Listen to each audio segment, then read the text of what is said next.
Que signifie vraiment le mot otaku?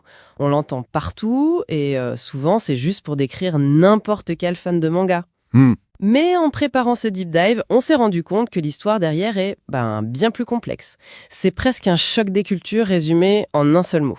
c'est exactement ça. La mission aujourd'hui, c'est un peu de déballer ce choc. On a un terme qui, au Japon, peut être très lourd de sens, presque une insulte, Ah oui. et qui, en arrivant en France, devient un titre de gloire.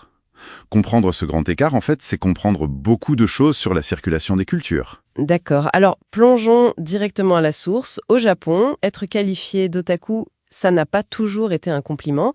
Les sources insistent sur une connotation très négative à l'origine. Oui, très. On parle d'une passion qui bascule dans l'obsession. Le stéréotype, ce n'est pas le simple amateur, mais quelqu'un dont l'intérêt pour un sujet est si dévorant qu'il en vient à se couper de la société. La source fait même un parallèle avec le phénomène des hikikomori. Exactement. Alors attends, pour celles et ceux qui ne connaissent pas, le terme hikikomori, qu'est-ce que ça veut dire précisément? Un hikikomori, c'est une personne en état de retrait social très aigu. Quelqu'un qui choisit de ne plus quitter sa chambre, parfois pendant des années. D'accord. Et le lien avec l'otaku, dans sa version la plus extrême, c'est cette idée d'isolement. D'ailleurs, l'étymologie du mot otaku est fascinante. Ah! Le terme vient de otaku. C'est une façon très polie, presque distante, de dire votre maison. Votre maison. Oui, ou votre demeure. Des fans l'ont repris dans les années 80 pour se parler entre eux. Et les médias s'en sont emparés pour décrire ces gens qui ne quittaient plus leur demeure.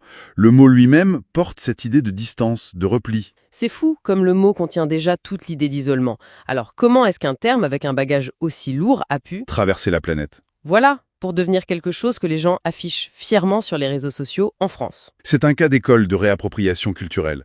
Quand le mot arrive en Occident, dans les années 90, il est complètement détaché de son contexte social japonais. Tout le passif négatif disparaît. Exactement. La source suggère que c'était une aubaine pour la sous-culture naissante qui cherchait à se nommer. Les premiers fans l'ont adopté comme un badge de fierté, une façon de se distinguer et de dire « je suis une experte, une vraie passionnée ». Donc ce qui était une marque d'exclusion devient une marque d'appartenance à un club d'initiés. C'est ça. Mais ça soulève un autre point, très actuel. Aujourd'hui, aimer One Piece ou l'Attaque des Titans, c'est aussi banal qu'aimer Marvel. La culture manga est devenue mainstream. Est-ce que ça veut dire qu'on est toutes et tous des otaku maintenant? C'est la distinction cruciale. Être un grand consommateur de pop culture japonaise ne fait pas de quelqu'un un otaku, en tout cas selon la définition plus puriste que défend la source.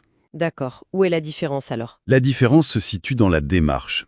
Le fan consomme, apprécie, suit les sorties. Le taku, lui, va plus loin. Il analyse.